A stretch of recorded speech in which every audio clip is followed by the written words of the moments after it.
Hello दोस्तों, जय हिंद। आप सभी का आपके स्टडीग्राम चैनल में स्वागत है। तो आज हम लोग भारतीय राष्ट्रीय कांग्रेस के बारे में पढ़ेंगे। इसके पहले जो भी टॉपिक्स था वो कराया जा चुका है और ये हम लोग घटना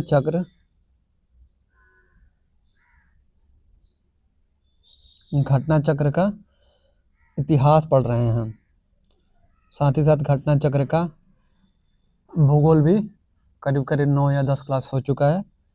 पॉलिटी भी 9 या 10 क्लास हो चुका है।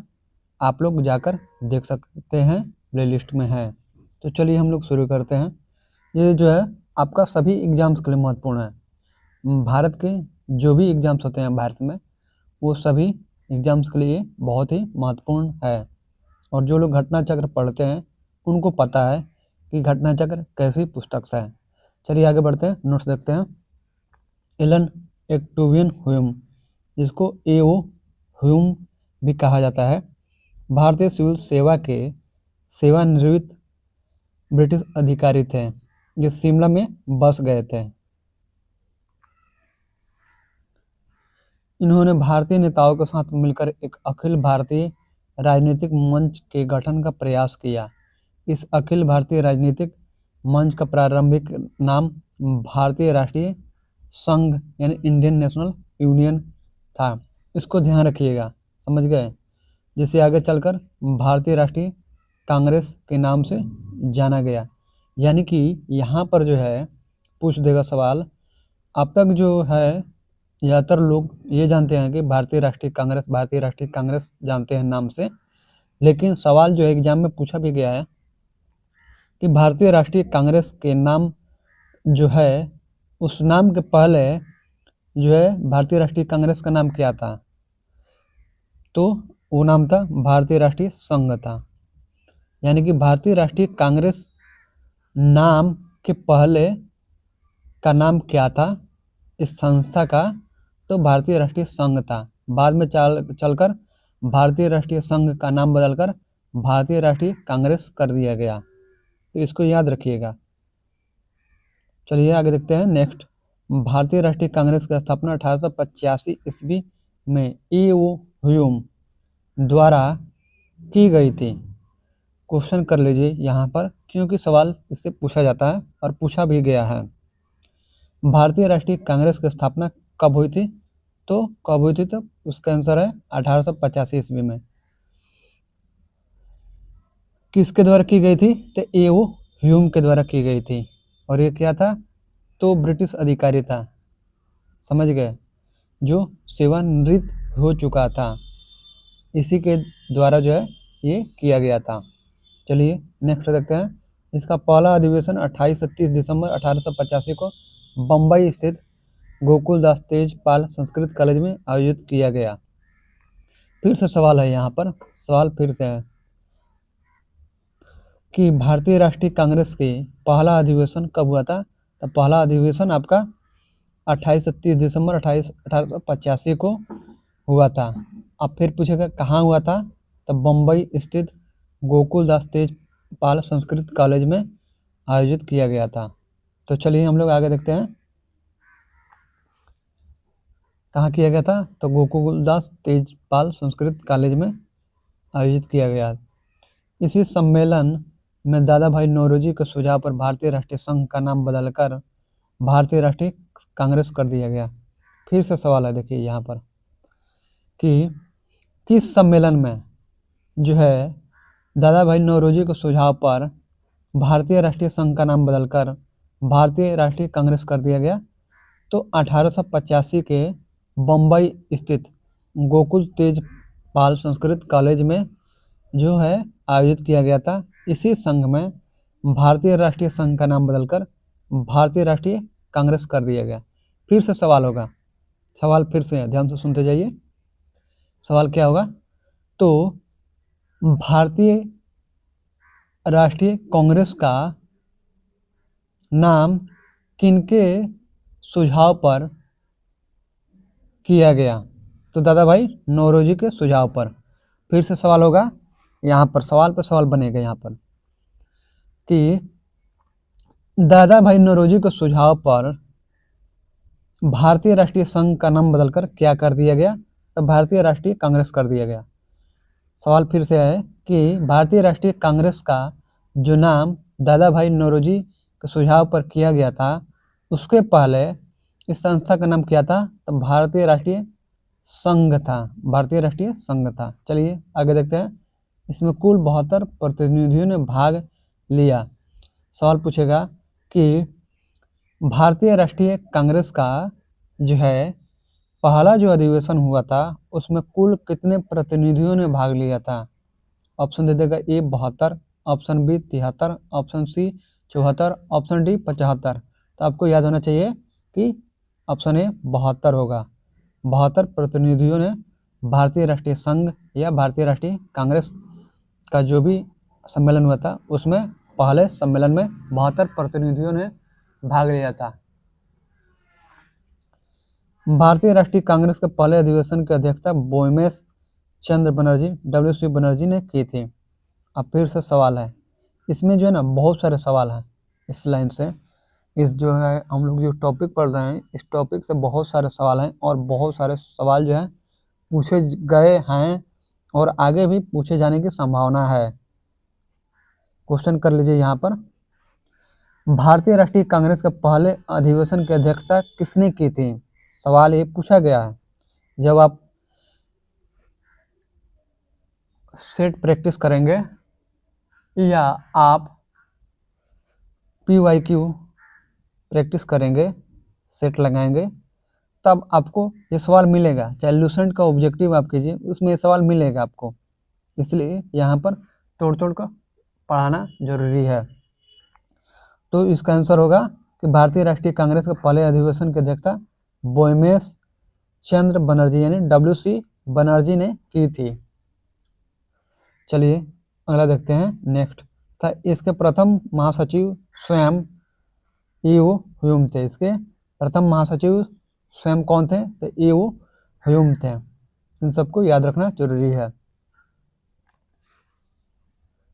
भारतीय राष्ट्रीय कांग्रेस की स्थापना 1885 ईस्वी के समय भारत का वायसराय लॉर्ड डफरिन का कार्यकाल 1884 से 1888 ईस्वी था। फिर यहाँ से सवाल पूछेगा, सवाल पूछा गया है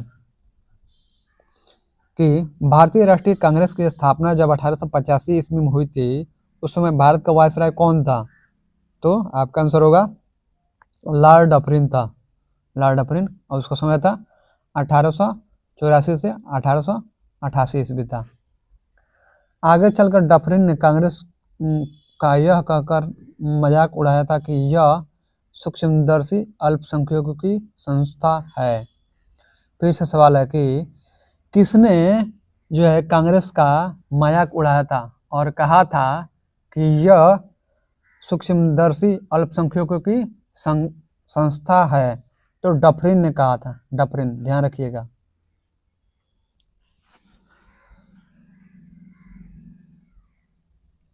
कांग्रेस का दूसरा अधिवेशन 1886 ईस्वी में कलकत्ता में हुआ। सवाल फिर से लिखिए, कांग्रेस का दूसरा अधिवेशन कब हुआ? 1886 ईस्वी में हुआ। कहाँ हुआ? तो कलकत्ता में हुआ। इसकी अध्यक्षता दादा भाई नौरोजी ने की। तो कांग्रेस का सवाल है कि कांग्रेस का दूसरा अधिवेशन 1886 ईस्वी में कलकत्ता में हुआ, इसका अध्यक्षता किसने की थी? तो दादा भाई नौरोजी ने की थी। इसके अतिरिक्त दादा भाई नौरोजी ने 1893 ईस्वी में लाहौर अधिवेशन तथा वर्ष 1906 में कलकत्ता अधिवेशन की अध्यक्षता की थी। तो दादा भाई नौरोजी जो है 1886 में जो है आपका दूसरा अधिवेशन की अध्यक्षता किए थे। उसके बाद दादा भाई नौरोजी 1893 ईस्वी में लाहौर अधिवेशन की अध्यक्षता किए थे और फिर 1906 में कलकत्ता अधिवेशन की अध्यक्षता किए थे। यानी कुल मिलाकर 3 अधिवेशनों की अध्यक्षता किए थे। याद रखिएगा, 86 में कलकत्ता में होता, दूसरा उसमें किए थे। उसके बाद 1893 ईस्वी में लाहौर में हुआ था, उसमें किए थे। उसके बाद 1906 में कलकत्ता में अधिवेशन हुआ था, उसकी अध्यक्षता दादा भाई नौरोजी किए थे। चलिए हम लोग आगे बढ़ते हैं। भारतीय राष्ट्रीय कांग्रेस के सर्वप्रथम मुस्लिम अध्यक्ष होने का गौरव बदरुद्दीन तैयबजी को है। ये भारतीय राष्ट्रीय कांग्रेस के 27 से 30 दिसंबर 1887 को मद्रास में संपन्न हुए तीसरे अधिवेशन के अध्यक्ष पद के लिए चुने गए। तो सवाल यहाँ पर कर लिया जाए। क्वेश्चन, भारतीय राष्ट्रीय कांग्रेस को सर्वप्रथम मुस्लिम अध्यक्ष होने का गौरव किनको मिला था? तो बदरुद्दीन तैयबजी को। ये भारतीय राष्ट्रीय कांग्रेस के 27 से 30 दिसंबर 1887 को मद्रास में संपन्न हुए तीसरे अधिवेशन के अध्यक्ष पद के लिए चुने गए। इस अधिवेशन में कुल 607 प्रतिनिधियों ने भाग लिया। एस.आर. मल्होत्रा की पुस्तक towards India freedom and partition के अनुसार इस सम्मेलन में 35 सदस्यों की एक छोटी प्रतिनिधि समिति यानी रिप्रेजेंटेटिव कमेटी बनाई गई, जिसका कार्य था चर्चा में आए विभिन्न सुझावों पर विचार करना और कार्य योजना तैयार करना। यह कमेटी 1888 ईस्वी में विषय निर्धारण समिति सब्जेक्ट्स कमेटी कहलाई। भारतीय राष्ट्रीय कांग्रेस का प्रथम निर्वाचित यूरोपीय अध्यक्ष जॉर्ज यूले था। सवाल है यहाँ पर, भारतीय राष्ट्रीय कांग्रेस का प्रथम निर्वाचित यूरोपीय अध्यक्ष कौन था? तो जॉर्ज यूले था। उसको ध्यान रखिएगा।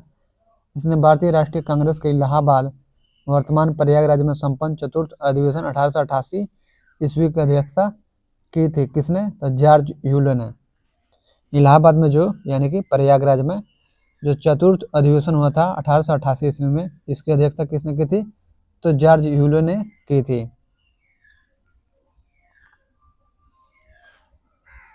कांग्रेस के लिए समर्थन प्राप्त करने के उद्देश्य से जुलाई 1889 ईस्वी में लंदन में विलियम वेडरबर्न की अध्यक्षता में British Committee of Indian National Congress, अन्य नाम provincial Committee, Indian National Congress Agency Committee की स्थापना की गई। इसको देखिए ध्यान से। कांग्रेस के लिए समर्थन प्राप्त करने के उद्देश्य से जुलाई 1889 ईस्वी में क्या किया गया? तो लंदन में विलियम वेडरबर्न की अध्यक्षता में British Committee of Indian National Congress की स्थापना की गई। तो सवाल है यहाँ पर कि किसकी अध्यक्षता में British Committee of Indian National Congress की स्थापना की गई थी? तो विलियम वेडरबर्न की अध्यक्षता में। कब की गई थी? 1889 ईस्वी में। कहाँ? तो लंदन में। क्या नाम था? तो British Committee of the Indian National Congress. अन्य नाम क्या था? तो provincial Committee, Indian National Congress Agency committee. चलिए आगे देखते हैं। तथा इस कमेटी के सचिव विलियम डिग्बी तथा अध्यक्ष विलियम वेडरबर्न बनाए गए। तो इसको ध्यान रखिएगा, विलियम डिग्बी और विलियम वेडरबर्न बनाए गए। कब? तो लंदन में 1889 ईस्वी में जो सम्मेलन हुआ था उसके सचिव थे विलियम डिग्बी तथा अध्यक्ष थे विलियम वेडरबर्न बनाए गए। यह इंडियन नेशनल कांग्रेस की एक समिति थी। यह इंडियन नेशनल कांग्रेस की एक समिति थी। इस समिति ने भारतीय मामलों से अंग्रेजों को अवगत कराने के उद्देश्य से इंडिया नामक जर्नल निकाला। इस समिति ने भारतीय मामलों से अंग्रेजों को अवगत कराने के लिए इंडिया नामक जर्नल निकाला।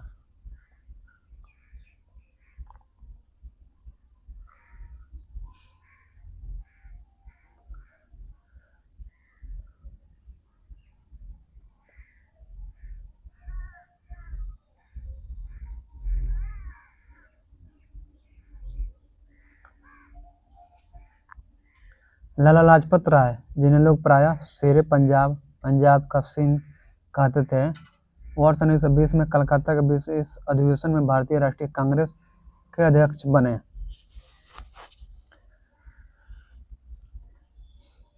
इसको ध्यान रखिएगा कि 1920 में कलकत्ता के विशेष अधिवेशन में भारतीय राष्ट्रीय कांग्रेस के अध्यक्ष बने। कौन? लाला लाजपत राय। इस अधिवेशन में असहयोग का प्रस्ताव स्वीकार कर लिया गया। इस अधिवेशन में असहयोग का प्रस्ताव स्वीकार कर लिया गया। श्रीमती एनी बेसेंट आंग्ल आयरलैंड परिवार से संबंधित थी। श्रीमती एनी बेसेंट जो है आंग्ल आयरलैंड परिवार से संबंधित थी। वे वर्ष 1907 से 1933 तक थियोसोफिकल सोसाइटी की प्रधान रहे। एनी बेसेंट जो थी, श्रीमती एनी बेसेंट आंग्ल आयरलैंड परिवार से संबंधित थी। वे वर्ष 1907 से 1933 तक थियोसोफिकल सोसाइटी की प्रधान रही। वर्ष 1916 में होम रूल लीग का गठन किया था। वर्ष 1917 में भारतीय राष्ट्रीय कांग्रेस की पहली महिला अध्यक्ष बनी। वर्ष 1917 में भारतीय राष्ट्रीय कांग्रेस की पहली महिला अध्यक्ष बनी, इसको ध्यान रखिएगा। भारतीय राष्ट्रीय कांग्रेस का 27वां अधिवेशन दिसंबर 1912 में बांकीपुर बिहार में संपन्न हुआ। अभी बांकीपुर में चुनाव हुआ है, आज काउंटिंग हो रहा है। बिहार में बांकीपुर में आज काउंटिंग हो रहा है, देखिए कौन सी पार्टी जीतती है। इस अधिवेशन की अध्यक्षता R.N. माधोलकर ने की। किसकी? तब भारतीय राष्ट्रीय कांग्रेस का 27वां अधिवेशन जो दिसंबर 1912 में बांकीपुर बिहार में संपन्न हुआ था, इस अधिवेशन की अध्यक्षता R.N. माधोलकर ने की। इसी अधिवेशन में ए.ओ. होम को कांग्रेस के पिता और संस्थापक कहा गया है।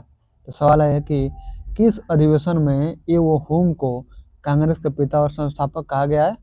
तो 27वां अधिवेशन दिसंबर 1912 में जो हुआ था कांग्रेस सम्मेलन, कहाँ? तो बिहार में बांकीपुर में। इसकी अध्यक्षता किए थे R.N. माधोलकर और इसी अधिवेशन में ए.ओ. होम को कांग्रेस के पिता और संस्थापक कहा गया।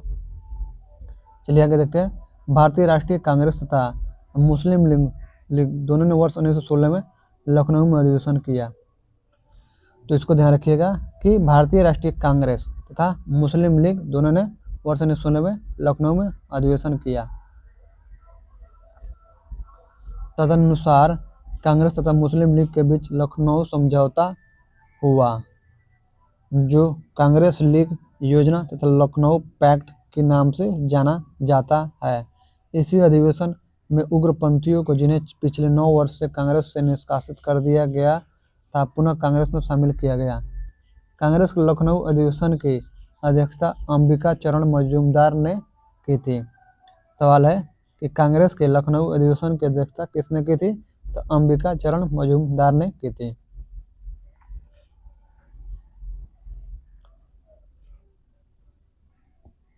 बाल गंगाधर तिलक ने कहा था, स्वराज मेरा जन्मसिद्ध अधिकार है और मैं इसे लेकर रहूंगा।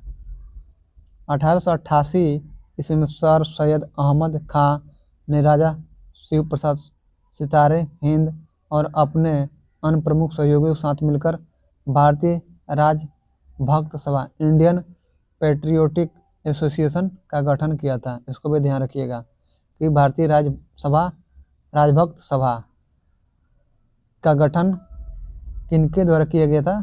तो सर सैयद अहमद खां और राजा शिव प्रसाद, सितारे हिंद और उनके अन्य प्रमुख सहयोगियों के साथ मिलकर किया गया था। कब? 1888 ईस्वी में। बाद में इस संस्था का पुनर्गठन कर उन्होंने इसे नया नाम संयुक्त भारतीय राजभक्त सभा, the United Indian patriotic association कर दिया, यानी कि नाम चेंज कर दिया गया, संयुक्त भारतीय राजभक्त सभा कर दिया गया। किसका नाम चेंज करके? तो भारतीय राजभक्त सभा का नाम करके चेंज करके। इस सभा का उद्देश्य कांग्रेस के दावों का प्रतिवाद कराना, ब्रिटिश संसद, प्रेस और जनता को कांग्रेस विरोधी मतों से अवगत कराना, ब्रिटिश शासन को सुदृढ़ करना और लोगों को कांग्रेस से दूर रखना था। 18 नवंबर 1900 को कर्जन ने भारत के राज सचिव लॉर्ड हैमिल्टन जॉर्ज को लिखे पत्र में कहा था कि कांग्रेस अब लड़खड़ा रही है और जल्द ही गिरने वाली है। मेरा सबसे बड़ा मकसद भी यही है कि मेरे भारत प्रवास के दौरान इस पार्टी का अंत हो जाए। स्वतंत्रता के बाद महात्मा गांधी ने कांग्रेस को तत्कालीन राजनीतिक रूप से भंग कर उसे लोक सेवक संघ के रूप में रूपांतरित करने का सुझाव दिया था। लॉर्ड विलिंगटन ने कांग्रेस के 30वें अधिवेशन में भाग लिया था। तो सवाल पूछेगा कि लॉर्ड विलिंगटन ने कांग्रेस के किस अधिवेशन में भाग लिया था? 30वें अधिवेशन में भाग लिया था। इस दौरान वह बम्बई का गवर्नर था। इस दौरान वह बम्बई का गवर्नर था। कौन था? Lord Willingdon. यह अधिवेशन बम्बई में 1915 में आयोजित किया गया था। यह अधिवेशन जो है, जिसका जो है बम्बई का गवर्नर लॉर्ड विलिंगटन कांग्रेस का अधिवेशन में भाग लिया था 30वें अधिवेशन में। यह 30वां अधिवेशन जो है बम्बई में वर्ष 1915 में आयोजित किया गया। महात्मा गांधी ने भारतीय राष्ट्रीय कांग्रेस के केवल एक ही अधिवेशन की अध्यक्षता की थी और वह 1924 का बेलगांव अधिवेशन था। बेलगांव अधिवेशन जो है 1924 का मात्र एक ही अधिवेशन है जिसकी जो है अध्यक्षता कौन किए थे? तो महात्मा गांधी किए थे। सरोजिनी नायडू 1879 से 1949 ईस्वी प्रख्यात कवयित्री और राष्ट्रवादी नेत्री थे। वर्ष 1925 में कानपुर में हुए भारतीय राष्ट्रीय कांग्रेस के 40वें वार्षिक अधिवेशन में वह कांग्रेस का प्रथम भारतीय महिला अध्यक्ष बने। वर्ष 1947 से 49 में यह संयुक्त प्रांत उत्तर प्रदेश की राज्यपाल भी रही। जवाहरलाल नेहरू ने वर्ष 1929 में लाहौर, अप्रैल 1936 में लखनऊ तथा दिसंबर 1936 में फैजपुर अधिवेशन की अध्यक्षता की। कांग्रेस का 51वां अधिवेशन 1921 फरवरी 1938 के दौरान गुजरात के हरिपुरा में संपन्न हुआ था। इस अधिवेशन की अध्यक्षता सुभाष चंद्र बोस ने की थी। ध्यान रखिएगा, सुभाष चंद्र बोस ने किसकी अध्यक्षता की थी, मतलब किस अधिवेशन की अध्यक्षता की थी? तो 1938 के गुजरात का हरिपुरा जो अधिवेशन हुआ था कांग्रेस का, उसकी अध्यक्षता की थी सुभाष चंद्र बोस ने। हरिपुरा अधिवेशन में आर्थिक नियोजन की आवश्यकता पर बल दिया गया। यहाँ पर जो है ना सवाल ये जो है कि किस अधिवेशन में आर्थिक नियोजन की आवश्यकता पर बल दिया गया? तो हरिपुरा अधिवेशन में। इसकी अध्यक्षता किसने की थी? सुभाष चंद्र बोस ने। ये कब हुआ था? तो 1938 में। कहाँ हुआ था? तो गुजरात के हरिपुरा में। अक्टूबर 1938 में सुभाष चंद्र बोस ने भारतीय नियोजन समिति का गठन किया। फिर से सवाल है कि राष्ट्रीय नियोजन समिति का गठन किसने किया? तो सुभाष चंद्र बोस ने किया था। कब? तो अक्टूबर 1938 में। और पंडित जवाहरलाल नेहरू को उसका अध्यक्ष बनाया गया। और जवाहरलाल नेहरू को क्या बनाया गया? तो इसका अध्यक्ष बनाया गया।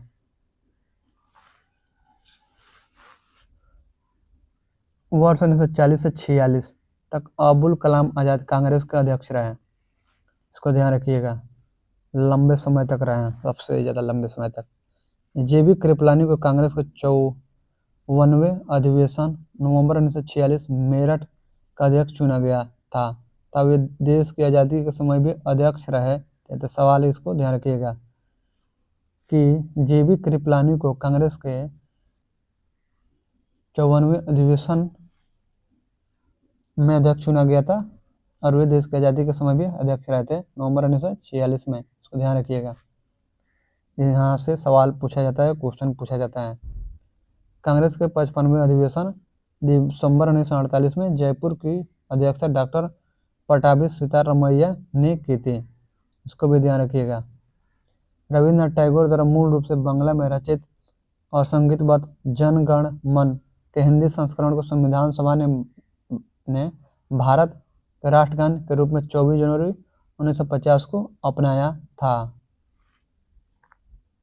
यह सर्वप्रथम 27 दिसंबर 1911 को भारतीय राष्ट्रीय कांग्रेस के कलकत्ता अधिवेशन में गाया गया था।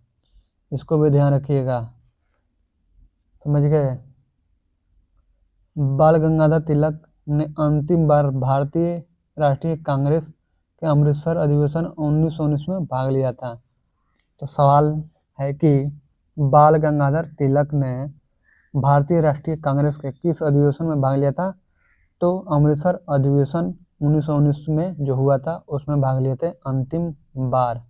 उसके बाद इनकी डेथ हो जाती है। समझ गए? चलिए हम लोग आगे बढ़ते हैं। प्रश्न कुछ देखते हैं। पहला सवाल, भारतीय राष्ट्रीय कांग्रेस की स्थापना की थी? ए ओ ह्यूम ने, बी महात्मा गांधी ने, सी सच्चिदानंद सिन्हा ने, डी इनमें से कोई नहीं। तो राइट आंसर होगा A answer, right. Allan Octavian Hume, A O. Hume भारतीय सिविल सेवा का सेवानिवृत्त ब्रिटिश अधिकारी थे। ये शिमला में बस गए थे। इन्होंने भारतीय नेताओं के साथ मिलकर एक अखिल भारतीय राजनीतिक मंच के गठन का प्रयास किया। इस अखिल भारतीय मंच का नाम भारतीय राष्ट्रीय संघ, इंडियन नेशनल यूनियन था। यह भारतीय राष्ट्रीय कांग्रेस का अग्रदूत था। कलकत्ता, बम्बई तथा मद्रास का दौरा करने के उपरांत इन्होंने यह घोषणा की कि दिसंबर 1885 में भारतीय राष्ट्रीय संघ का एक सम्मेलन पुणे में आयोजित किया जाएगा,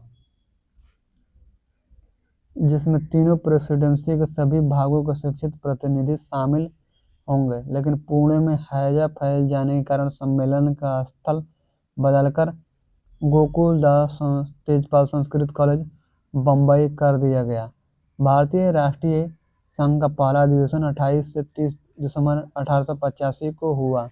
इसी सम्मेलन में दादा भाई नौरोजी के सुझाव पर इस संगठन का नाम बदलकर भारतीय राष्ट्रीय कांग्रेस कर दिया गया। चलिए दूसरा सवाल, भारतीय राष्ट्रीय कांग्रेस का प्रथम अधिवेशन कहाँ संपन्न हुआ था? ए लाहौर, बी बम्बई, सी पूना, डी कोलकाता। तो प्रथम अधिवेशन जो है बम्बई में हुआ था। तो राइट आंसर बी होगा। चलिए नेक्स्ट सवाल हम लोग देखते हैं।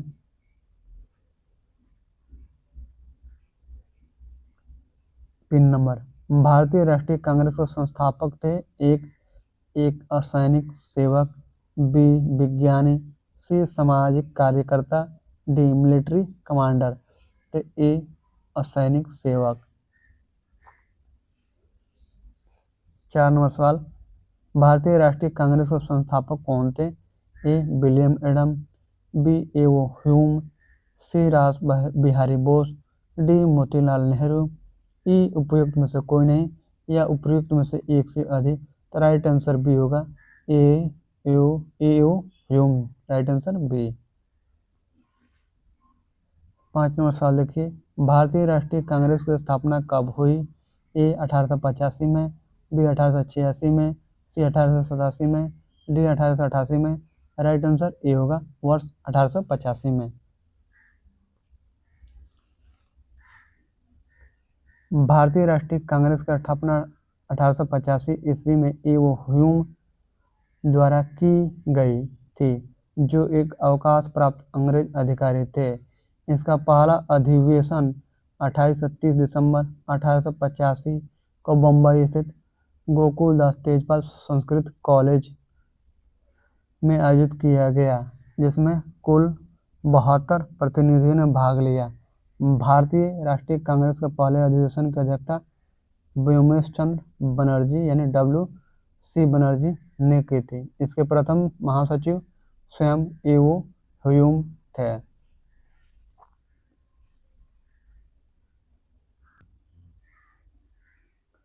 6 नंबर सवाल, भारतीय राष्ट्रीय कांग्रेस के प्रथम अधिवेशन में कितने प्रतिनिधियों ने भाग लिया?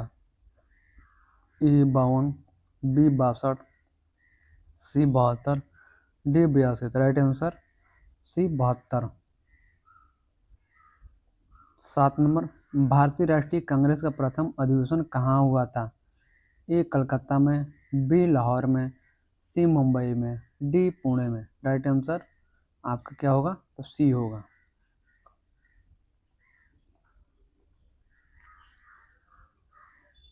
8 नंबर सवाल देखिए, भारतीय राष्ट्रीय कांग्रेस का 1885 में महासचिव कौन था?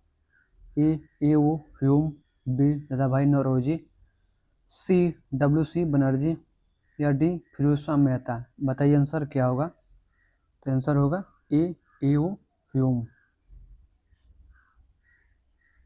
9 नंबर, भारतीय राष्ट्रीय कांग्रेस के पहले अध्यक्ष कौन थे? A O. Hume, B W.C. Banerjee, C Dadabhai Naoroji, D इनमें से कोई नहीं। आंसर क्या होगा?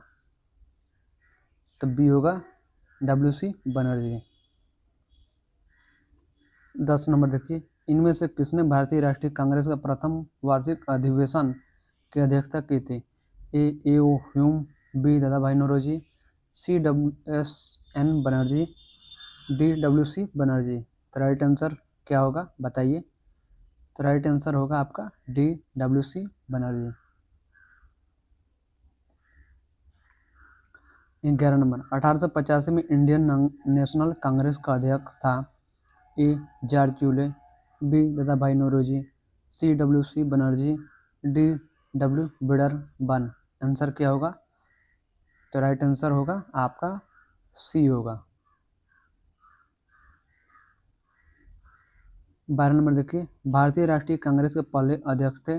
ए Dadabhai Naoroji, B Surendranath Banerjee, C Vyomesh Chandra Banerjee, D A.O. Hume. Answer क्या होगा आपका? बता सकते हैं तो बताइए। तो राइट आंसर आपका होगा सी होगा, Vyomesh Chandra Banerjee.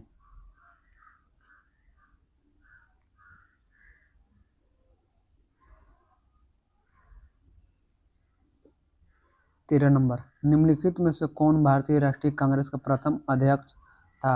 A.O. Hume, B SN Banerjee, C WC Banerjee, D Dadabhai Naoroji.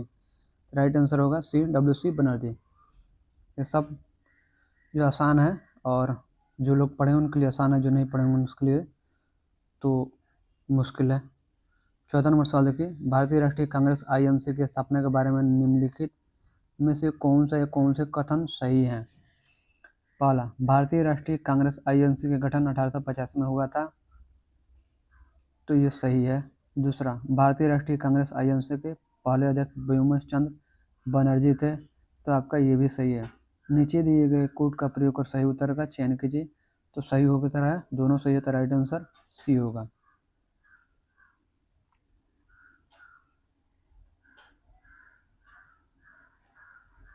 15 number सवाल देखिए, 1885 ईस्वी में WC बनर्जी द्वारा इंगित भारतीय राष्ट्रीय कांग्रेस के निम्न उद्देश्यों में से कौन सा सही नहीं था? पहला, देश के हितों की रक्षा करने वाले भारतीयों के बीच संपर्क और मित्रता बढ़ाना। बी, देशवासियों के बीच जाति संप्रदाय तथा प्रांतीय पक्षपातों की भावना को दूर करके हमें उनमें राष्ट्रीय एकता की भावना को विकसित करना। सी, शिक्षित वर्ग की पूर्ण सहमति से महत्वपूर्ण और आवश्यक सामाजिक विषयों पर विचार प्रकट करना। डी, यह निर्धारित करना कि आगामी वर्षों में भारतीय लोकहित के लिए किस दिशा में और किस आधार पर कार्य करें। ई, उपयुक्त में से कोई नहीं, उपयुक्त में से एक से अधिक। राइट आंसर होगा नहीं था ई, यानी एक में से अधिक। चलिए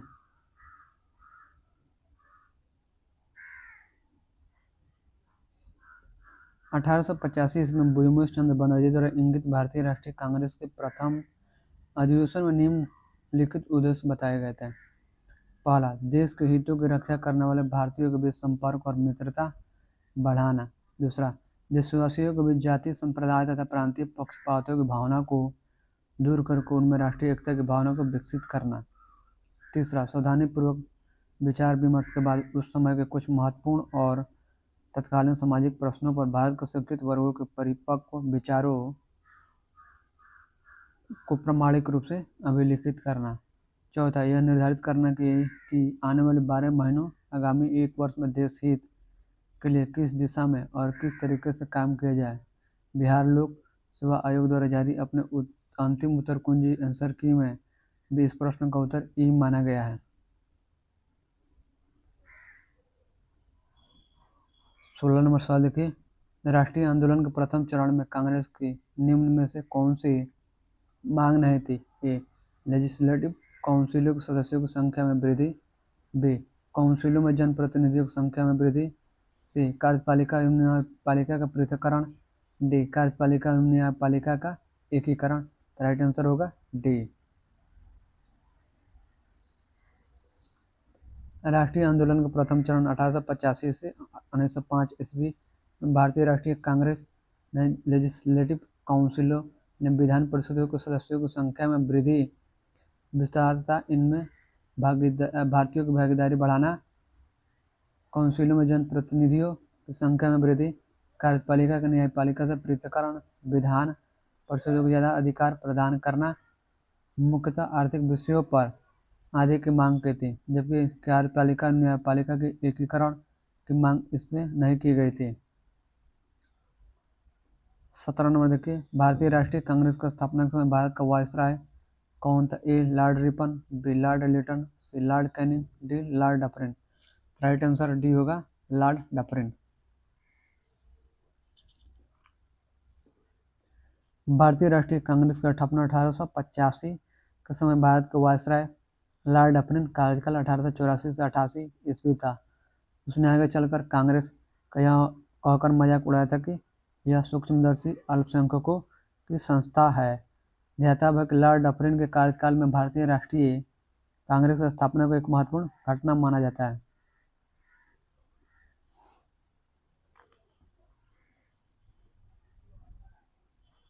18 नंबर, निम्न गवर्नर जनरलों में से किसने कांग्रेस को अत्यधिक अल्पसंख्यक लोगों का प्रतिनिधित्व करने वाली कहकर उपहास किया था? ए लॉर्ड डफरिन ने, बी लॉर्ड कर्जन ने, सी लॉर्ड मिंटो ने, डी लॉर्ड लैंसडाउन ने, ए लॉर्ड डफरिन ने। 19 नंबर, भारतीय राष्ट्रीय कांग्रेस के गठन के समय भारत के गवर्नर जनरल और वायसराय कौन था? A Lord Curzon, B Lord Dufferin, C Lord Lansdowne या D Lord Ripon. Right answer होगा बी लॉर्ड डफरिन। 20 नंबर, 1885 में भारतीय राष्ट्रीय कांग्रेस के स्थापना के समय गवर्नर जनरल कौन था? A Lord Linlithgow, B Lord वुलेजली, C Lord Dufferin या डी लॉर्ड सेलिसबरी। तो सी होगा Lord Dufferin. 21 number, Lord Dufferin के वायसराय काल की एक महत्वपूर्ण घटना थी। ए रामकृष्ण मिशन की स्थापना, बी ढाका में मुस्लिम लीग की स्थापना, सी भारतीय राष्ट्रीय कांग्रेस की स्थापना, डी प्रथम जनगणना की शुरुआत। राइट आंसर सी होगा, भारतीय राष्ट्रीय कांग्रेस की स्थापना। 22 नंबर, किसने कांग्रेस को सूक्ष्मदर्शी अल्पसंख्यक जनता का प्रतिनिधि बताते हुए उसका मजाक उड़ाया था? ए लॉर्ड रिपन ने, बी लॉर्ड डफरिन ने, सी लॉर्ड कर्जन ने, डी लॉर्ड वेलेजली ने। Right answer B Lord Dufferin ने। 23 नंबर, निम्नलिखित में से कौन भारतीय राष्ट्रीय कांग्रेस के स्थापना अधिवेशन में उपस्थित नहीं था? A Dadabhai Naoroji, B G Subramania Iyer, C justice Ranade, D Surendranath Banerjee. Right answer D Surendranath Banerjee.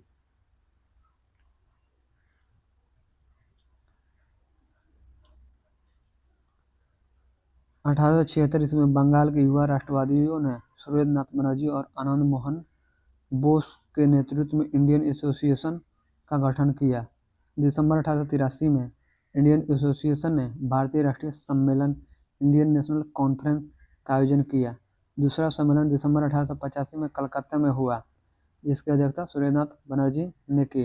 यही कारण था कि भारतीय राष्ट्रीय सम्मेलन से जुड़े सुरेंद्र नाथ बनर्जी ने 1885 ईस्वी में भारतीय राष्ट्रीय कांग्रेस की स्थापना के सत्र में शामिल नहीं हुए थे। 24 नंबर सवाल देखिए, भारतीय राष्ट्रीय कांग्रेस को दूसरे अधिवेशन की अध्यक्षता किसने की? A Ganesh Agarkar, B Surendranath Banerjee, C Dadabhai Naoroji, D Pherozeshah Mehta. Right answer C Dadabhai Naoroji. Congress का दूसरा अधिवेशन 1886 ईस्वी में कलकत्ता में हुआ। इसकी अध्यक्षता दादाभाई नौरोजी ने की। 25 नंबर सवाल देखिए, भारतीय राष्ट्रीय कांग्रेस के द्वितीय सम्मेलन में कितने मुस्लिम प्रतिनिधियों ने भाग लिया था? ए 2, बी 33, सी 30, डी 41, ई उपयुक्त में से कोई नहीं या उपयुक्त में से एक से अधिक। राइट आंसर बी होगा 33। कांग्रेस का द्वितीय सम्मेलन 27 से 30 दिसंबर 1886 को दादाभाई नौरोजी की अध्यक्षता में कलकत्ता में संपन्न हुआ था। कांग्रेस के दूसरे अधिवेशन में कुल 436 पंजीकृत प्रतिनिधियों, कुछ स्रोतों में प्रतिनिधियों की संख्या 406 और 434 भी मिलती है, ने भाग लिया था। कांग्रेस के प्रथम सम्मेलन में जहां मुस्लिम प्रतिनिधियों की संख्या 2 थी, वहीं दूसरे सम्मेलन में 33, तीसरे सम्मेलन 1887 ईस्वी में 81 तथा चौथे सम्मेलन 1888 ईस्वी में 221 पहुंच गई थी। नोट, कुछ स्रोतों में कांग्रेस का तीसरे और चौथे सम्मेलन मुस्लिम प्रतिनिधियों की संख्या क्रमशः 83 और 222 भी मिलती है। 26, कांग्रेस के लिए समर्थन प्राप्त करने के लिए 1889 ईस्वी में एक समिति स्थापित की गई। निम्न में से उस समिति के सभापति था सर डब्ल्यू बेडर बार्न, B B Digby, C Dadabhai Naoroji, D W C Banerjee, A sir W Wedderburn. Congress के लिए समर्थन प्राप्त करने के उद्देश्य से जुलाई 1889 ईस्वी में लंदन में सर डब्ल्यू सी बेडरबर्न की अध्यक्षता में British Committee of Indian National Congress, अनन प्रोविंशियल कमेटी, इंडियन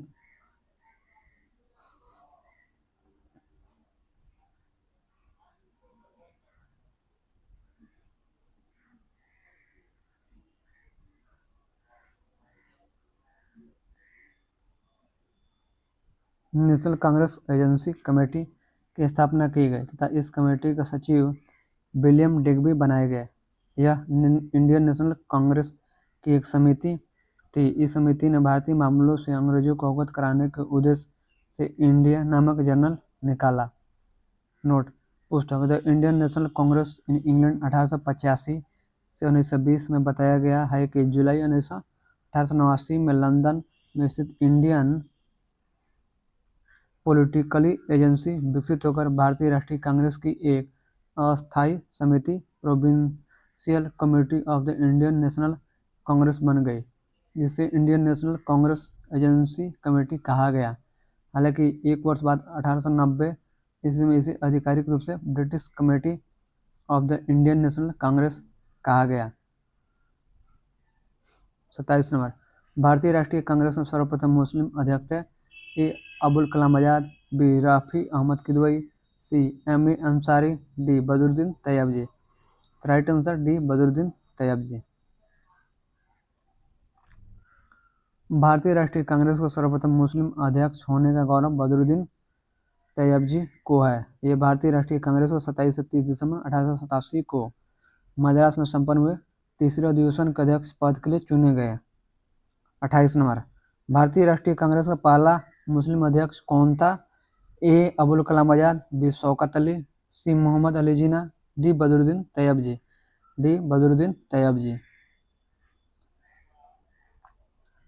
29 नंबर, भारतीय राष्ट्रीय कांग्रेस के पहले मुस्लिम अध्यक्ष कौन थे? A Hasrat Mohani, B Badruddin Tyabji, C Maulana Azad, D उपयुक्त में से एक से अधिक। Right answer B Badruddin Tyabji. 30, भारतीय राष्ट्रीय कांग्रेस के द्वितीय मुस्लिम अध्यक्ष कौन थे? A Abul Kalam Azad, B Zakir Hussain, C रहीमतुल्लाह Mohammad Sayani, D Badruddin Tyabji. ये उपयुक्त में से कोई नहीं, उपयुक्त में से एक से अधिक। राइट आंसर सी रहीमतुल्लाह मोहम्मद सयानी।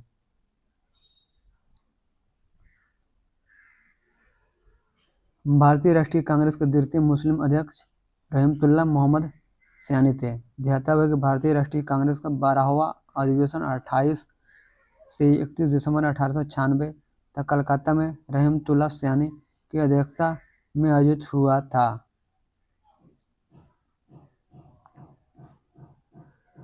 31 नंबर, निम्नलिखित कथनों पर विचार कीजिए। पहला, भारतीय राष्ट्रीय कांग्रेस की प्रथम महिला अध्यक्ष सरोजिनी नायडू थी। दूसरा, भारतीय राष्ट्रीय कांग्रेस के प्रथम मुस्लिम अध्यक्ष बदरुद्दीन तैयबजी थे। उपयुक्त कथनों में से कौन सा या कौन से सही है? सही पूछ रहा है तो राइट आंसर जो है ये गलत है, 2 सही है। तो राइट आंसर बी होगा, केवल 2।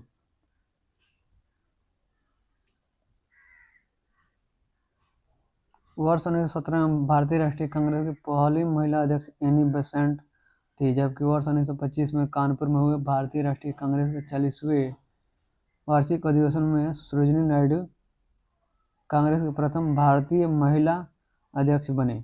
कांग्रेस की दूसरी महिला अध्यक्ष अतः कथन असत्य है, यानी कि गलत है। भारतीय राष्ट्रीय कांग्रेस के प्रथम मुस्लिम अध्यक्ष होने का गौरव बदरुद्दीन तैयबजी को है। ये भारतीय राष्ट्रीय कांग्रेस को 27 से 30 दिसंबर 1887 को मद्रास में संपन्न हुए तीसरे अधिवेशन के अध्यक्ष पद पर के लिए चुने गए, अतः कथन 2 जो है सत्य है। चलिए अगला देखते हैं हम लोग। 32 नंबर, निम्नलिखित कथनों पर विचार कीजिए। पहला, बदरुद्दीन तैयबजी भारतीय राष्ट्रीय कांग्रेस के पहले मुस्लिम अध्यक्ष थे। दूसरा, सरोजिनी नायडू भारतीय राष्ट्रीय कांग्रेस की पहली महिला अध्यक्ष थी। उपयुक्त में से कौन सा है, कौन सा कथन सही है? तो आपका 2 नंबर गलत है, ये नहीं है। 3 नंबर सही है, तो इसलिए राइट आंसर डी होगा, केवल 1। 33 नंबर, भारतीय राष्ट्रीय कांग्रेस का प्रथम निर्वाचित यूरोपीय अध्यक्ष था। A Hume, B George Yule, C Alfred Webb, D Annie Besant. तो राइट आंसर बी होगा, जॉर्ज यूले। भारतीय राष्ट्रीय कांग्रेस का प्रथम निर्वाचित यूरोपीय अध्यक्ष जॉर्ज यूले था। इसने भारतीय राष्ट्रीय कांग्रेस का चतुर्थ अधिवेशन 1888 ईस्वी की अध्यक्षता की थी।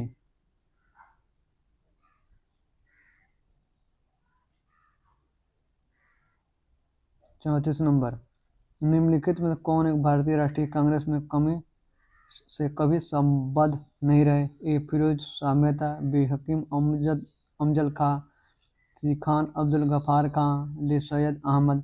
राइट आंसर डी होगा, sir Syed Ahmad.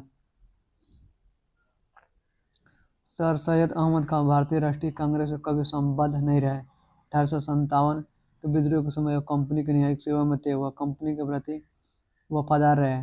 W Hunter ने अपनी पुस्तक द इंडियन मुसलमान्स में सरकार को यह सलाह दी थी कि वह मुसलमानों से समझौता कर उन्हें कुछ रियायतें देकर अपनी ओर मिलाए। इसी सुझाव पर कार्य करते हुए ब्रिटिश सरकार ने भारतीय राष्ट्रीय कांग्रेस के विरुद्ध सर सैयद अहमद खां को तैयार किया। कभी हिंदू मुस्लिम एकता के हिमायती रहे सर सैयद अहमद खां कांग्रेस के प्रबलतम शत्रु बन गए। अंग्रेजों के प्रति निष्ठा व्यक्त करने के लिए उन्होंने भारत के राजभक्त मुसलमान द लॉयल मोहम्मदन्स ऑफ इंडिया पुस्तिका पैम्पलेट का प्रकाशन आरंभ किया तथा बनारस के राजा शिव प्रसाद सितारे हिंद और अपने अन्य सहयोगियों के साथ मिलकर 1888 ईस्वी में भारतीय राजभक्त सभा इंडियन पेट्रियोटिक एसोसिएशन का गठन किया।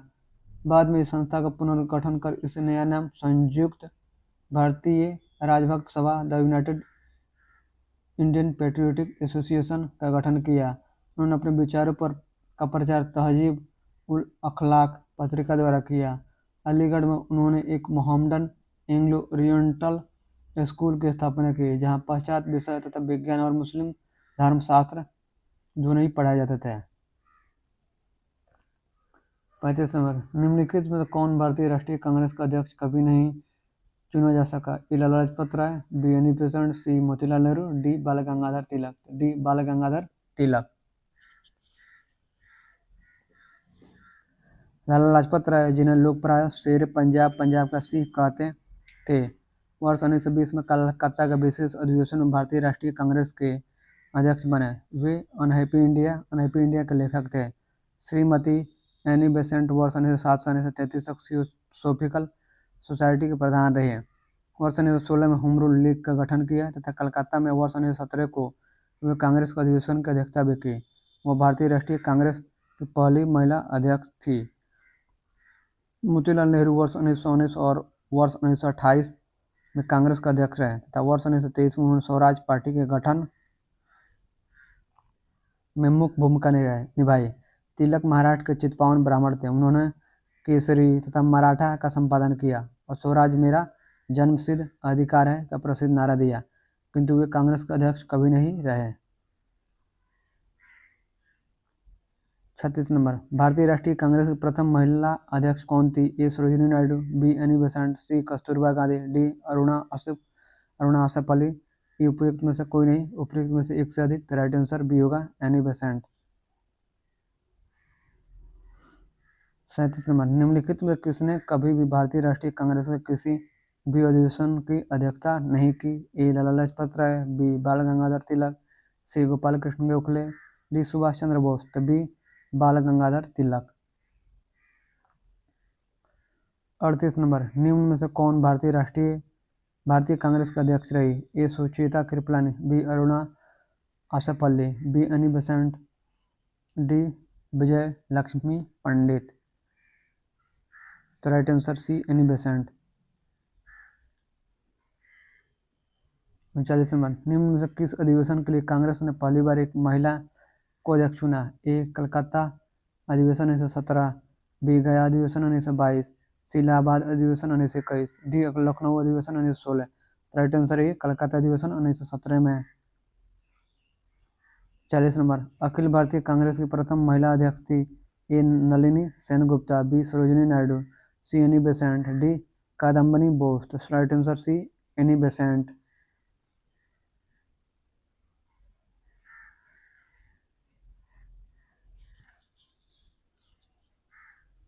41 नंबर, निम्नलिखित में से कौन भारतीय राष्ट्रीय कांग्रेस की प्रथम महिला अध्यक्ष थी? A Shrimati Sarojini Naidu, B Shrimati Annie Besant, C Shrimati N Sengupta, D उपयुक्त में से कोई नहीं। तो राइट आंसर भी श्रीमती एनी बेसेंट। 42 नंबर, भारतीय राष्ट्रीय कांग्रेस की प्रथम महिला अध्यक्ष थी? A Shrimati Sarojini Naidu, B Sucheta Kripalani, C Rajkumari Amrit Kaur, D Annie Besant, E इनमें से कोई नहीं। तो right answer D Annie Besant. 43 number, भारतीय राष्ट्रीय कांग्रेस की प्रथम महिला अध्यक्ष कौन थी? A Kasturba Gandhi, B Shrimati Annie Besant, C Sarojini Naidu, D Bhakti Lakshmi Desai, ई उपयुक्त में से कोई नहीं, उपयुक्त में से एक से अधिक। Right answer B Shrimati Annie Besant. 44 number, Lal Bal Pal त्रिगुट का कौन व्यक्ति भारतीय राष्ट्रीय कांग्रेस का अध्यक्ष हुआ? ए लाला लाजपत राय, बी बाल गंगाधर तिलक, सी बिपिन चंद्र पाल, डी उनमें से कोई नहीं। आंसर नहीं दिया गया है। लाल बाल पाल के त्रिगुट में केवल लाला लाजपत राय ने कलकत्ता में वर्ष 1920 में हुए भारतीय राष्ट्रीय कांग्रेस के विशेष सत्र की अध्यक्षता की थी। बाकी अन्य दो बाल गंगाधर तिलक और बिपिन चंद्र पाल में से किसी ने भी कांग्रेस के किसी भी सत्र का अध्यक्षता नहीं की थी। 45, कांग्रेस की प्रथम भारतीय महिला अध्यक्ष कौन थी? ए विजय लक्ष्मी पंडित, बी पंडिता रमाबाई, श्री सरोजिनी नायडू, डी राजकुमारी अमृत कौर, तो सी सरोजिनी नायडू। सरोजिनी नायडू 1879 से 1949 प्रख्यात कवयित्री और राष्ट्रवादी नेत्री थी। वर्ष 1925 में कानपुर में हुए भारतीय राष्ट्रीय कांग्रेस के 40वें वार्षिक अधिवेशन में वह कांग्रेस के प्रथम भारतीय महिला अध्यक्ष बने। यह महात्मा गांधी के विश्वासपात्र और निष्ठावान सहयोगी थी। स्वतंत्रता संग्राम में भाग लेने पर इन्हें कई बार जेल भी जाना पड़ा। वर्ष 1947 से 49 तक यह संयुक्त प्रांत उत्तर प्रदेश की राज्यपाल भी रही।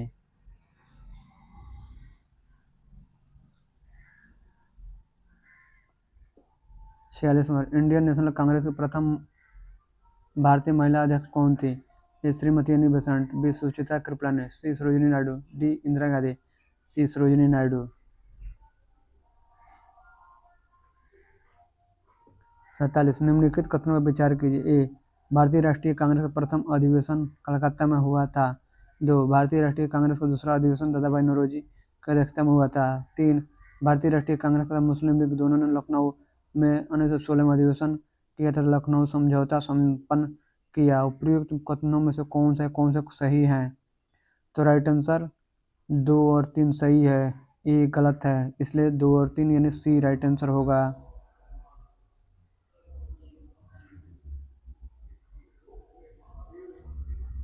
भारतीय राष्ट्रीय कांग्रेस का प्रथम अधिवेशन कलकत्ता में नहीं बल्कि मुंबई में हुआ, जिसमें कुल 72 सदस्यों ने हिस्सा लिया। यद्यपि इसे पुणे में आयोजित होना था, किंतु वहां हैजा फैल जाने के कारण यह मुंबई में आयोजित किया गया, अतः कथन 1 असत्य है। दूसरा अधिवेशन 1886 ईस्वी में कलकत्ता में दादा भाई नौरोजी की अध्यक्षता में हुआ था। भारतीय राष्ट्रीय कांग्रेस तथा मुस्लिम लीग दोनों ने वर्ष 1916 में लखनऊ में अधिवेशन किया। तदनुसार कांग्रेस तथा मुस्लिम लीग के बीच लखनऊ समझौता हुआ, जो कांग्रेस लीग योजना तथा लखनऊ पैक्ट के नाम से जाना जाता है। इसी अधिवेशन में उग्रपंथियों को, जिन्होंने पिछले 9 वर्ष से कांग्रेस से निष्कासित कर दिया गया था, पुनः कांग्रेस में शामिल किया गया। कांग्रेस के लखनऊ अधिवेशन की अध्यक्षता अंबिका चरण मजूमदार ने की थी। 48 नंबर, भारतीय राष्ट्रीय कांग्रेस का 27वां अधिवेशन किस स्थान पर हुआ? ए भागलपुर में, बी पटना में, सी रांची में, डी बांकीपुर में। तो डी बांकीपुर में हुआ था। भारतीय राष्ट्रीय कांग्रेस 27वां अधिवेशन दिसंबर 1912 में बांकीपुर बिहार राज्य के पटना में स्थित में संपन्न हुआ। इस अधिवेशन की अध्यक्षता RN माधोलकर ने की। इसी अधिवेशन में ई.ओ. ह्यूम को कांग्रेस का पिता और संस्थापक कहा गया।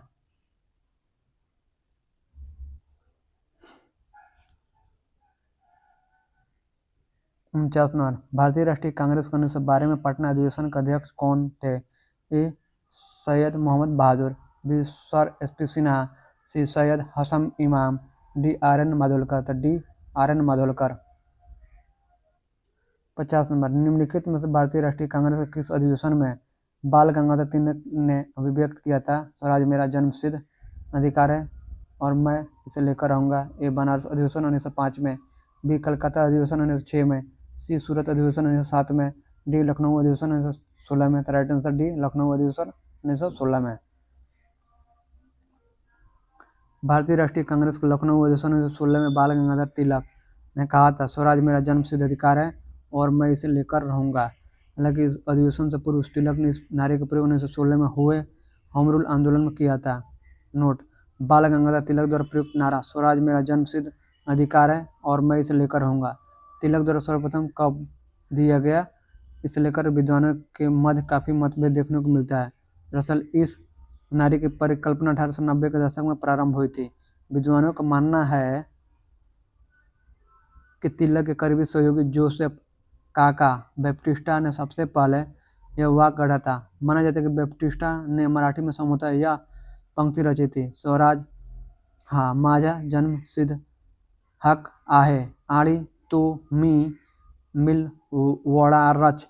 और तिलक ने इस नारे को अपनाकर जन जन तक पहुंचाया। प्राप्त साक्ष्यों के आधार पर यह कहा जा सकता है कि इस नारे का उपयोग सार्वजनिक मंचों से तिलक ने होम रूल आंदोलन के दौरान अप्रैल मई 1916 में किया था। कुछ स्रोतों में इस बात पर जोर दिया गया कि सर्वप्रथम 1916 के कांग्रेस के लखनऊ अधिवेशन में तिलक ने इस नारे का उपयोग किया था, किंतु इसको समर्थन में पर्याप्त ऐतिहासिक साक्ष्य उपलब्ध नहीं है। 51, स्वराज मेरा जन्मसिद्ध अधिकार है और मैं इसे लेकर ही रहूंगा किसने कहा था? ए. बिपिन चंद्र पाल ने, बी. अरविंद घोष ने, सी. बाल गंगाधर तिलक ने, डी. सुभाष चंद्र बोस ने। ये उपयुक्त में से कोई नहीं या उपयुक्त में से एक से अधिक। तो राइट आंसर सी होगा, बाल गंगाधर तिलक ने। 52 नंबर, स्वराज मेरा जन्मसिद्ध अधिकार है और मैं इसे लेकर रहूंगा यह वक्तव्य किससे संबंधित है? तो ये सीधे बाल गंगाधर तिलक से है। 53वां, स्वराज मेरा जन्मसिद्ध अधिकार है और मैं इसे पाकर रहूंगा किसने कहा? तो ये भी बाल गंगाधर तिलक से ही है ये सब। 54वां, निम्नलिखित में किसने कहा था स्वराज में हमारा जन्मसिद्ध अधिकार है? ये सीधे आपका बीजी तिलक यानी बाल गंगाधर तिलक। 55 नंबर देखिए, भारतीय राष्ट्रीय कांग्रेस के बारे में निम्नलिखित कथनों पर विचार कीजिए। 1, सरोजिनी नायडू कांग्रेस के अध्यक्ष होने वाली प्रथम महिला थी। 2, सी.आर. दास ने जब कांग्रेस अध्यक्ष के रूप में कार्य किया वे जेल में थे। 3, एलन एक्टेवियन ह्यूम प्रथम ब्रिटिश नागरिक थे जो कांग्रेस अध्यक्ष बने। 4, अल्फ्रेड वेब 1894 में कांग्रेस के अध्यक्ष थे। इनमें से कौन से कथन सही है? तो आपके जो है सही है, सही पूछ रहा था। 2 और 4 सही है, 3 और 1 गलत है। तो राइट आंसर होगा बी, 2 और 4 सही है। भारतीय राष्ट्रीय कांग्रेस की प्रथम महिला अध्यक्ष होने का गौरव एनी बेसेंट को प्राप्त है जिन्होंने वर्ष 1917 में कलकत्ता अधिवेशन की अध्यक्षता की। ये वो ह्यूम जो है भारतीय राष्ट्रीय कांग्रेस के संस्थापक थे।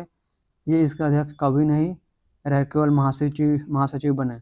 सी.आर. दास ने वर्ष 1922 में गया अधिवेशन की अध्यक्षता की थी, जबकि वर्ष 1921 में अहमदाबाद अधिवेशन में भी सी.आर.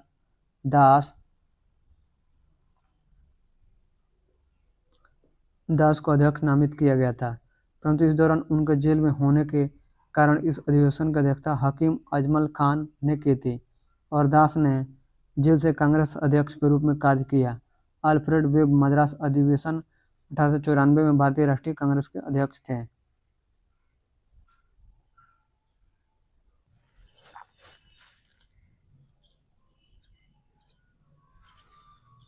56 नंबर, किसने कहा था कांग्रेस आंदोलन न तो लोगों द्वारा प्रेरित था न ही यह उनके द्वारा सोचा या योजनाबद्ध किया गया था? ए. लॉर्ड अपरिन, B. Sir Syed Ahmad, C. Lord Curzon, D. Lala Lajpat Rai. Right answer D. Lala Lajpat राय।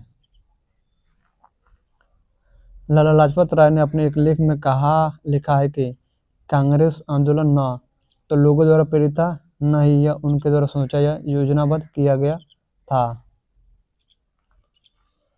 57 नंबर, सुरक्षा वाल्व सिद्धांत के आधार पर भारतीय राष्ट्रीय कांग्रेस की स्थापना ब्रिटिश सरकार को खतरे से बचाने के लिए थी। उपर्युक्त विचार किस नेता के थे? ए सी राजगोपालाचारी, बी लाला लाजपत राय, सी बिपिन चंद्र पाल, डी इनमें से कोई नहीं। राइट आंसर बी होगा, लाला लाजपत राय।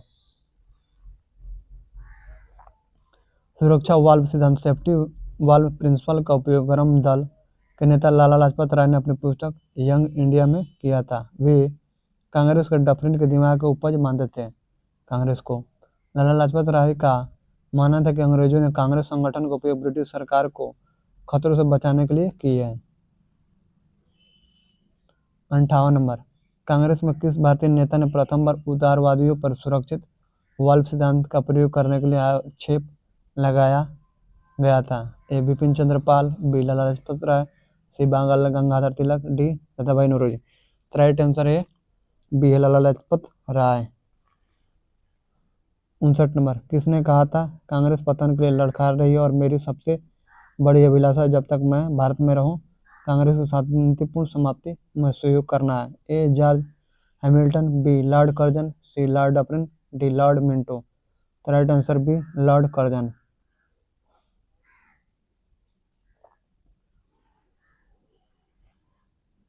अंग्रेज शासक समझते थे कि नरमपंथियों के नेतृत्व में कांग्रेस काफ़ी कमजोर है, जनता में इसकी पैठ नहीं है, न तो इसे खत्म किया जा सकता है। इस नीति के सबसे बड़ा प्रवक्ता भारत का वायसराय लॉर्ड कर्जन था।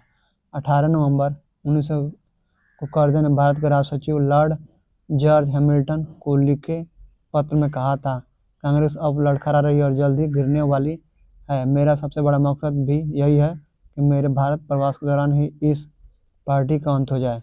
वर्ष 1903 में उन्होंने मद्रास गवर्नर को लिखा, जब से मैं भारत आया हूँ मेरी नीति यही रही है, किसी भी तरह कांग्रेस को नपुंसक बना दो। वर्ष 1904 में कर्जन ने कांग्रेस अध्यक्ष के नेतृत्व में एक कांग्रेसी प्रतिनिधि मंडल से मिलने से इनकार कर दिया था। 60 नंबर, अध्यक्षीय संबोधन के समय जिस कांग्रेस अध्यक्ष ने हिंदी भाषा के रोमन लिपि लागू करने की वकालत की थी वे थे? ए महात्मा गांधी, बी जवाहरलाल नेहरू, सी अबुल कलाम आजाद, डी सुभाष चंद्र बोस। तो right answer D Subhash Chandra Bose. अपने अध्यक्षीय संबोधन के समय सुभाष चंद्र बोस ने हिंदी भाषा के लिए रोमन लिपि लागू करने की वकालत की थी। सुभाष चंद्र बोस ने कांग्रेस के हरिपुरा अधिवेशन 1938 की अध्यक्षता की थी। 61 नंबर, भारत के स्वातंत्र प्राप्ति के बाद निम्नलिखित में से किसने सुझाव दिया था कि भारतीय राष्ट्रीय कांग्रेस को समाप्त कर दिया जाए? ए सी राजा गोपालाचारी, बी आचार्य कृपलानी, सी महात्मा गांधी, डी जयप्रकाश नारायण, सी महात्मा गांधी।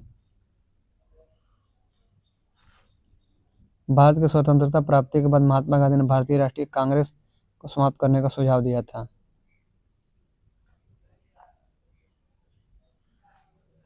62 नंबर, अमृतसर के भारतीय राष्ट्रीय कांग्रेस अधिवेशन 1919 के प्रस्ताव अनुसार महात्मा गांधी द्वारा कांग्रेस का नया संविधान लिखने हेतु निम्नलिखित में से किन्हें उनके सहयोग हेतु चुना गया? ए बीजी तिलक, दो NC केलकर, सी आर दास, 4 IB सेन। नीचे दिए कोड से सही उत्तर का चयन कीजिए। कोड तो आपका होगा सॉरी ये गलत होगा, सही उत्तर का चयन करना है। ये भी गलत होगा, 2 और 4 सही होगा। तो राइट आंसर ये होगा 2 और 4।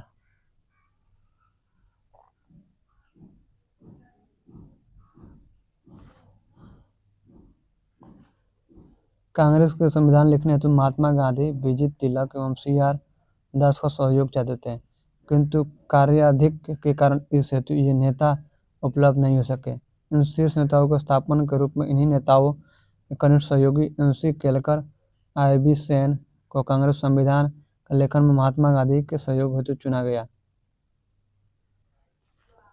63 नंबर, कांग्रेस के एक अधिवेशन में एक गवर्नर जनरल ने भाग लिया था। उक्त गवर्नर जनरल तथा अधिवेशन स्थल निम्न में से कौन सा था? A Lord Irwin, B Lord Willingdon, C Lord Dufferin, D Lord Hardinge. Karachi, Bombay, Lucknow 1931 में, 1915 में, 1885 में और 1916 में। कौन सा था? तो आपका जो है बी होगा, लॉर्ड विलिंगटन, बम्बई 1915 में इसे भाग लिया था कांग्रेस के एक अधिवेशन में।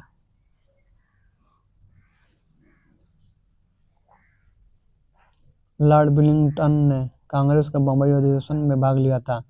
इस दौरान वो बम्बई का गवर्नर था। इस अधिवेशन ने बम्बई में वर्ष 1915 में आयोजित किया गया। ध्यातव्य कि तब विलिंगटन भारत का वायसराय नहीं था। विलिंगडन लिखा है, विलिंगटन होगा, ट होगा।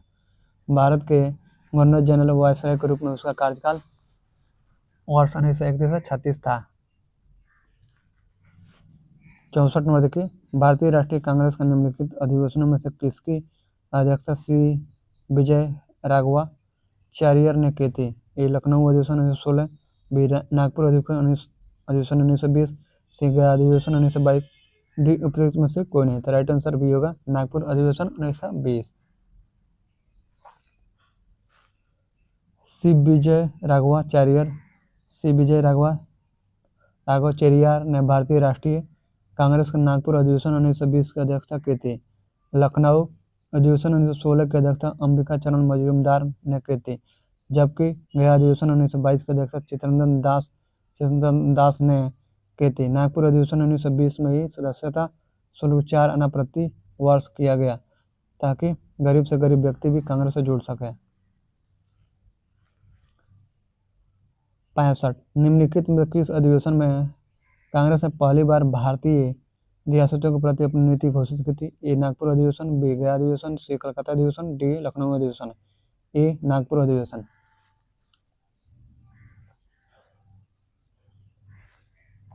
वर्ष 1920 में भारतीय राष्ट्रीय कांग्रेस ने अपने नागपुर अधिवेशन में रियासतों के प्रति अपनी नीति की घोषणा करते हुए उनके शासकों से यह मांग की कि प्रजा को पूर्ण उत्तरदायी सरकार दी जाए।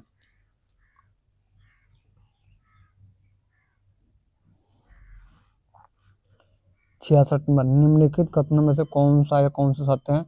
ये कांग्रेस के नागपुर सत्र 1920 के पश्चात प्रांतीय कांग्रेस समितियों का गठन भाषाई आधार पर किया गया था।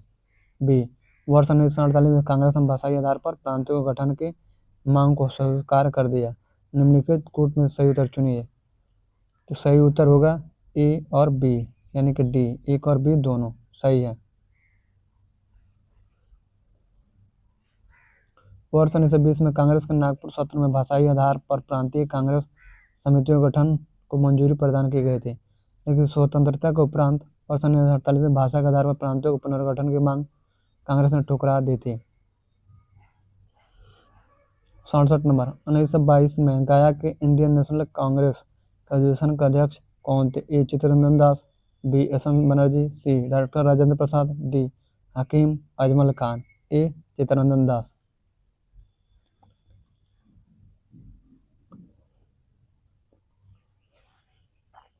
वर्ष 1922 में जेल से छूटने के बाद चित्तरंजन दास सीआर दास को गया में कांग्रेस सम्मेलन का निर्वाचित अध्यक्ष घोषित किया गया।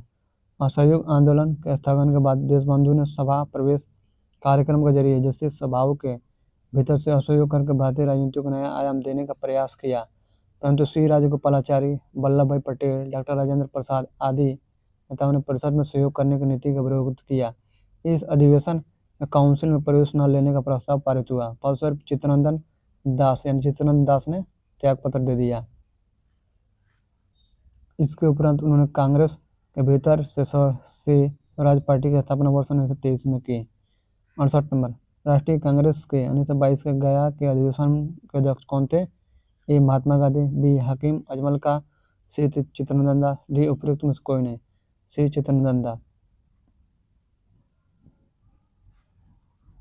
69, भारतीय राष्ट्रीय कांग्रेस को वर्ष 1922 में आयोजित गया अधिवेशन के अध्यक्ष कौन थे? ए चित्तरंजन दास, बी हकीम अजमल खान, सी महात्मा गांधी, डी मौलाना अबुल कलाम आजाद।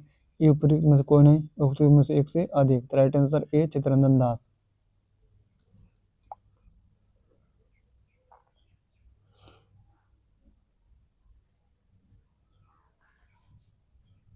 सत्तर, निम्नलिखित में किसने अखिल भारतीय हरिजन सेवक संघ की वर्ष 1932 से स्थापना की?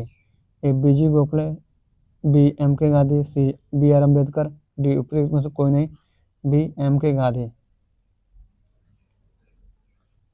अखिल भारतीय हरिजन सेवक संघ की स्थापना वर्ष 1932 में एम के गांधी ने की थी।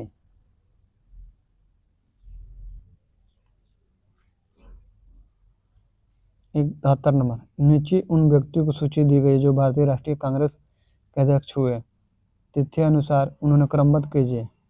नीचे दिए गए कूट का उपयोग कर अपना उत्तर दीजिए। ए महात्मा गांधी, बी जवाहरलाल नेहरू, 3 जो वल्लभ भाई पटेल, 4 श्रीमती सरोजिनी नायडू। कूट तो आपका सही होगा कौन कौन, एक होगा सही और आपका 2, 1 मिनट, अध्यक्ष के अनुसार चुनना है। ठीक है, ये महात्मा गांधी हो जाएंगे, 4 श्रीमती सरोजिनी नायडू, उसके बाद से हो गए जवाहरलाल नेहरू बने, उसके बाद से वल्लभ भाई पटेल बने। समझ गए, इस तरह से यहाँ से ऐसे और यहाँ से ऐसे, फिर यहाँ से ऐसे, इस तरह से।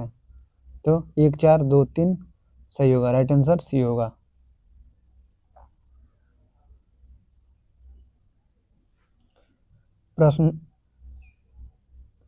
प्रश्नगत कांग्रेस अध्यक्षों का अध्यक्षता वर्ष निम्न है। महात्मा गांधी ने केवल एक बार वर्ष 1924 के बेलगांव अधिवेशन की अध्यक्षता की थी। सरोजिनी नायडू वर्ष 1925 में कानपुर में हुए भारतीय राष्ट्रीय कांग्रेस के 40वें वार्षिक अधिवेशन में कांग्रेस की प्रथम भारतीय महिला अध्यक्ष बनी। जवाहरलाल नेहरू ने वर्ष 1929 में लाहौर, अप्रैल 1936 में लखनऊ और दिसंबर 1936 में फैजपुर अधिवेशन की अध्यक्षता की, जबकि पटेल ने वर्ष 1931 के कराची अधिवेशन की अध्यक्षता की थी। 72 नंबर, भारतीय राष्ट्रीय कांग्रेस के 1924 के अधिवेशन में महात्मा गांधी द्वारा मात्र एक बार अध्यक्षता की गई। यह अधिवेशन कहाँ हुआ था? ए गया में, बी अमृतसर में, सी बेलगांव में, डी कानपुर में। सी बेलगांव में हुआ था।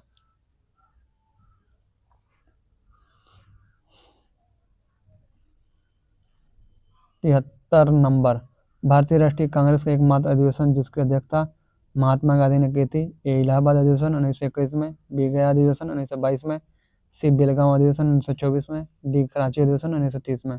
राइट आंसर सी होगा, बेलगांव अधिवेशन 1924 में। 74 नंबर, महात्मा गांधी ने भारतीय राष्ट्रीय कांग्रेस के किस अधिवेशन की अध्यक्षता की? ए 1922 में, बी 1924 में, सी 1928 में, डी 1930 में। ई उपयुक्त में से कोई नहीं, उपयुक्त में से एक से अधिक। राइट आंसर बी होगा 1924।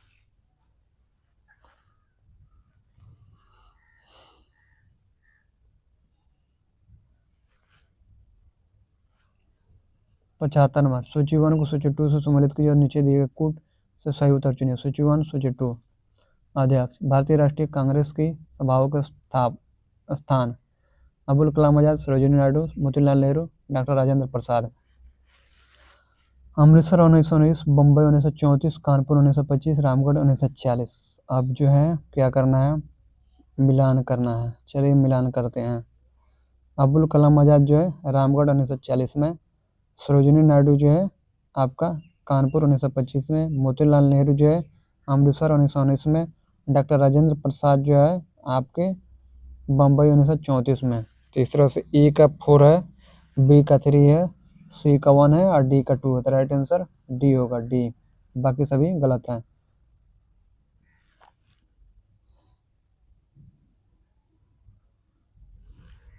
सूची 1 को सूची 2 से का सही सम्मेलन है। सूची 1 अध्यक्ष, सूची 2 भारतीय राष्ट्रीय कांग्रेस की सभाओं के स्थान मोतीलाल नेहरू अमृतसर 1919 में, सरोजिनी नायडू कानपुर 1925 में, डॉक्टर राजेंद्र प्रसाद बम्बई 1934 में, अबुल कलाम आजाद रामगढ़ 1940 में। चलिए आगे देखते हैं हम लोग।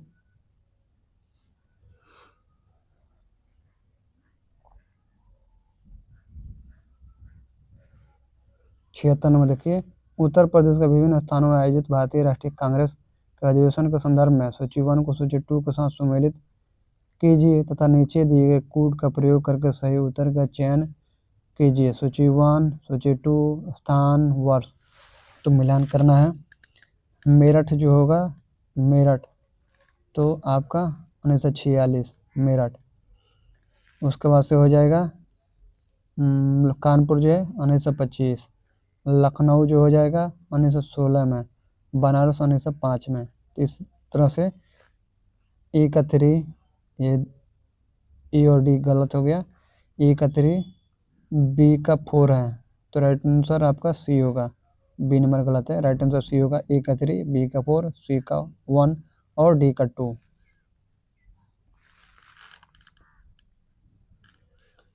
उत्तर प्रदेश के विभिन्न स्थानों में आयोजित भारतीय राष्ट्रीय कांग्रेस के अधिवेशन के संदर्भ में सूची 1 स्थान और सूची 2 वर्ष का सही सम्मेलन है। स्थान वर्ष: मेरठ अधिवेशन 1946 में, कानपुर अधिवेशन 1925 में, लखनऊ अधिवेशन 1916 में, बनारस अधिवेशन 1905 में। 77वां सवाल देखिए, निम्नलिखित में किस भारतीय राष्ट्रीय कांग्रेस के अधिवेशन में जवाहरलाल नेहरू ने समाजवाद को भारत की समस्याओं को हल करने की कुंजी बताया? तो राइट आंसर भी लखनऊ वाला में। वर्ष 1936 के कांग्रेस के लखनऊ अधिवेशन में जवाहरलाल नेहरू ने समाजवाद को भारत की समस्याओं को हल करने की कुंजी बताया। उन्होंने कहा था, मैं समाजवाद के अलावा ऐसा कोई दूसरा रास्ता नहीं देखता जो भारत के लोगों को गरीबी, बेकारी और गुलामी से मुक्ति दिला सके। 78 वर्ष 1938 के भारतीय राष्ट्रीय कांग्रेस का हरिपुरा अधिवेशन की अध्यक्षता की थी? डी सुभाष चंद्र बोस ने। कांग्रेस का 51वां अधिवेशन 19 से 21 फरवरी 1938 के दौरान गुजरात के हरिपुरा में संपन्न हुआ था। इस अधिवेशन की अध्यक्षता सुभाष चंद्र बोस ने की थी। इस अधिवेशन में आर्थिक नियोजन की आवश्यकता पर बल दिया गया। अक्टूबर 1938 में सुभाष चंद्र बोस, पंडित जवाहरलाल नेहरू की अध्यक्षता में आर्थिक नियोजन समिति का गठन किया गया। राजेंद्र प्रसाद को वर्ष 1934 में कांग्रेस अध्यक्ष चुना गया था। आगे चलकर वर्ष 1940 से 46 तक अबुल कलाम आज़ाद कांग्रेस के अध्यक्ष रहे, जबकि जे.बी. कृपलानी को वर्ष 1946 में मेरठ कांग्रेस अधिवेशन में अध्यक्ष निर्वाचित किया गया था।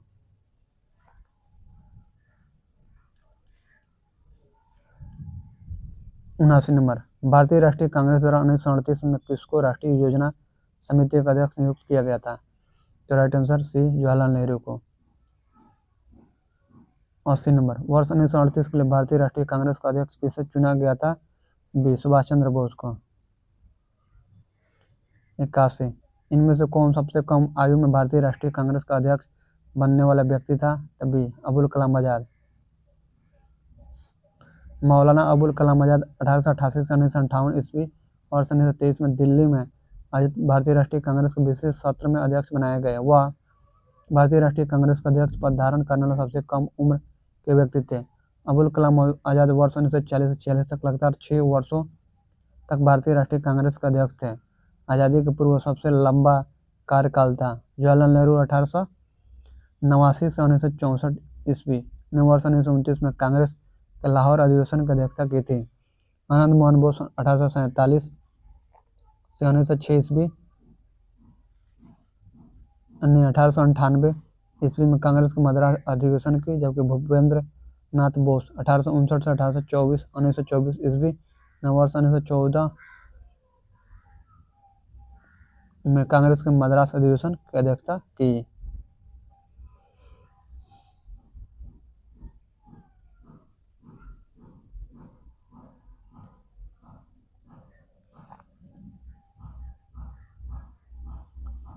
बयासी नंबर, सूची 1 को सूची 2 से सम्मिलित कीजिए। सूची के नीचे दिए गए कोड से सही उत्तर चुनिए। सूची 1, सूची 2।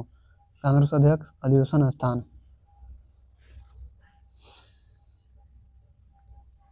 पहला के देखिए, डॉक्टर एम ए अंसारी जो है आपके हो जाएंगे मद्रास। बी पुरुषोत्तम दास टंडन बी के हो जाएंगे 4 नासिक। सी सरोजिनी नायडू हो जाएगी आपका 2 कानपुर। डी सुभाष चंद्र बोस 1। इस तरह से हो जाएगा। ए का 3, बी का 4, सी का 2, डी का 1। राइट आंसर सी हो जाएगा। हरिपुरा कांग्रेस अधिवेशन 1938 की अध्यक्षता सुभाष चंद्र बोस ने। नासिक अधिवेशन 1950 की अध्यक्षता पुरुषोत्तम दास टंडन ने। मद्रास अधिवेशन 1927 की अध्यक्षता डॉक्टर एम ए अंसारी ने और कानपुर अधिवेशन 1925 की अध्यक्षता सरोजिनी नायडू ने की थी। 83 नंबर, निम्नलिखित में से कौन लगातार 6 वर्ष तक भारतीय राष्ट्रीय कांग्रेस का अध्यक्ष था? तो बी अबुल कलाम आजाद। अबुल कलाम आजाद वर्ष 1940-46 तक लगातार 6 वर्षों तक भारतीय राष्ट्रीय कांग्रेस का अध्यक्ष थे। आज़ादी के पूर्व वह सबसे लंबा कार्यकाल था। आज़ादी के बाद लंबे कार्यकाल वाले अध्यक्ष इस प्रकार थे: इंदिरा गांधी वर्ष 1978-84, राजीव गांधी 1885 से 91 तथा सोनिया गांधी वर्ष 1998 से 2017 तक। सबसे लंबा कार्यकाल वर्ष 2019-2022 तक। 84, जब भारत स्वतंत्र हुआ उस समय कांग्रेस के अध्यक्ष कौन थे? सी जेबी कृपलानी।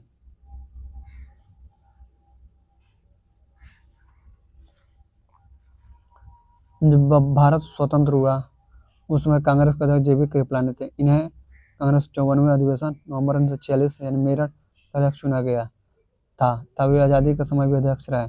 कांग्रेस के 55वें अधिवेशन दिसंबर 1948 जयपुर की अध्यक्षता डॉक्टर पट्टाभी सीतारामैया ने की थी। महात्मा गांधी ने बेलगांव 1924, जवाहरलाल नेहरू ने लाहौर, लखनऊ और फैजपुर क्रमशः दिसंबर 1929, अप्रैल 1936, दिसंबर 1936 तथा सरदार पटेल ने कराची मार्च 1931 अधिवेशन की अध्यक्षता की थी। 85, भारत के विभाजन के समय भारतीय राष्ट्रीय कांग्रेस का अध्यक्ष कौन था? राइट आंसर ए जेबी कृपलानी थे, बाकी लोग नहीं थे। 86 नंबर, जन गण मन पहली बार किस अवसर पर गाया गया था? तो सी भारतीय राष्ट्रीय कांग्रेस अधिवेशन 1911 में गाया गया था। रविन्द्रनाथ टैगोर द्वारा मूल रूप से बांग्ला में रचित संगीतबद्ध जन गण मन के हिंदी संस्करण को संविधान सभा ने भारत के राष्ट्रगान के रूप में 24 जनवरी 1950 को अपनाया गया था। यह सर्वप्रथम दिसंबर 1911 में भारतीय राष्ट्रीय कांग्रेस के कलकत्ता अधिवेशन में गाया गया था। 87, भारतीय राष्ट्रीय कांग्रेस का अंतिम अधिवेशन जिसमें बाल गंगाधर तिलक ने भाग लिया था? डी अमृतसर अधिवेशन 1919 में। बाल गंगाधर तिलक ने अंतिम रूप से भारतीय राष्ट्रीय कांग्रेस का अमृतसर अधिवेशन 1919 में भाग लिया था।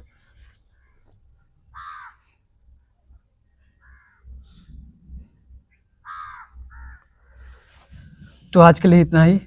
कल हम नेक्स्ट डे पढ़ेंगे कांग्रेस में गर्म दल और नरम दल के बारे में पढ़ेंगे। तो आज के लिए इतना ही। जय हिंद, जय भारत, भारत माता की जय। अपना ख्याल रखिएगा, मेहनत कीजिए और अपने सपनों को पूरा कीजिए। चैनल को लाइक, सब्सक्राइब और कमेंट जरूर कीजिए, क्योंकि ये आपका चैनल है और आप यहाँ पर फ्री में पढ़ेंगे। फ्री मतलब फ्री, हमेशा पूरे लाइफ के लिए।